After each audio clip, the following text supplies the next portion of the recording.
Welcome back to immortal legacies. दोस्तों, स्वागत है आपका फिर से एक बार। नमो बुद्धाय। कहते हैं ना कि जैसी संगति व्यक्ति वैसा ही होता जाता है। धीरे धीरे बस उसी साँचे में व्यक्ति ढलता जाता है जिसकी उसे आदत हो जाती है।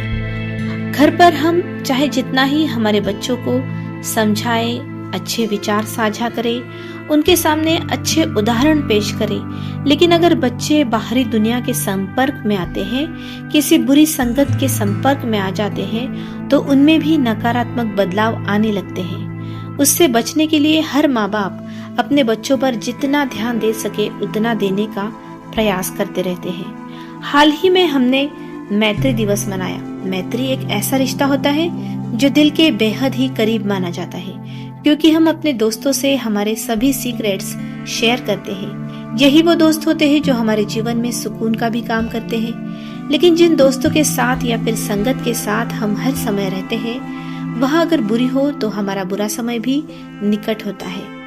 और जरूरी नहीं बुरे आचरण का असर दोस्तों से ही होता हो। जो चीजें हमेशा किसी इंसान के सराउंडिंग में होती रहती है, उसका असर भी इंसान पर होता है।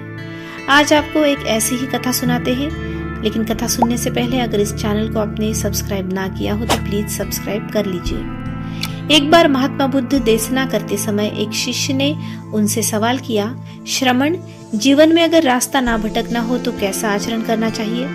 बुद्ध ने उसका जवाब दिया, इसके लिए मैं तुम्हें एक कथा के स्वरूप में जवाब दूंगा। सुनो। एक राजा के अस्तबल में महिला मुख नाम का एक हाथी रहता था, जो बहुत ही सौम्य था, अपने महावत के लिए परम स्वामी भक्त और आज्ञाकारी था। एक बार अस्तबल के पास ही चोरों ने अपना एक अड्डा बना लिया। वे रात दिन वहां आते और रात बिरात अपनी योजनाओं और अपने कर्मों का बखान वहां करते। उनके कर्म तो उनकी क्रूरता आदि दुष्कर्मों के परिचायक मात्र होते थे। कुछ ही दिनों में उनकी क्रूरताओं की गाथाएं सुन सुन के महिला मुख की प्रवृत्ति भी वैसे ही होने लगी, क्योंकि वो रोज उनकी बुरी बातें सुन रहा था। दुष्कर्म भी तब उसे अच्छा लगने लगा। तब एक दिन उसने चोरों जैसी हरकत की, अपने ही महावत को उठाकर पटक दिया और उसे कुचलकर मार डाला।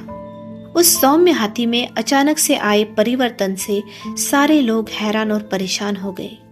राजा ने जब महिला मुख के लिए एक नए महावत की नियुक्ति की तो उसे भी उसने वैसे ही मार डाला। इस प्रकार उसने 4 अन्य परिवर्ती महावतों को भी कुचल कर मार डाला। एक अच्छे हाथी के बिगड़ जाने से राजा बहुत ही चिंतित हो गए। उन्होंने फिर एक बुद्धिमान वैद्य को बुलाया और महिला मुख को ठीक करने का उनसे आग्रह किया। वैद्य ने हर तरह से हाथी और उसके आसपास के माहौल का निरीक्षण करने के बाद पाया कि अस्तबल के पास ही चोरों का एक अड्डा था, जिनके दुष्कर्मों की कहानियां सुन महिला मुख का हृदय भी उन जैसा भ्रष्ट होने लगा था, क्योंकि वो वही बुरी बातें रोज सुन रहा था। बुद्धिमान वैद्य ने तत्काल ही राजा से अनुरोध किया कि अस्तबल को कड़ी निगरानी में रखा जाए और चोरों के अड्डे पर संतों की सत्संग बुलाने का अनुरोध किया।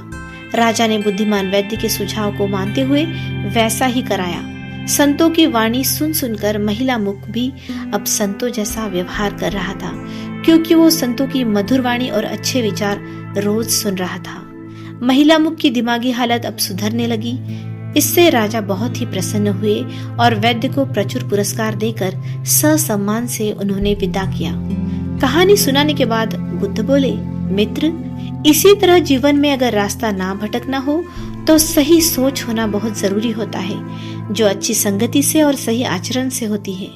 जो संगति रास्ता भटकाने के लिए मजबूर करती है, उसे सही समय पर त्यागना ही जीवन में सफलता का कारक बनती है। दोस्तों, इसी सोच पर चल के ही हम अपने जीवन में सही मार्ग अपना सकते हैं।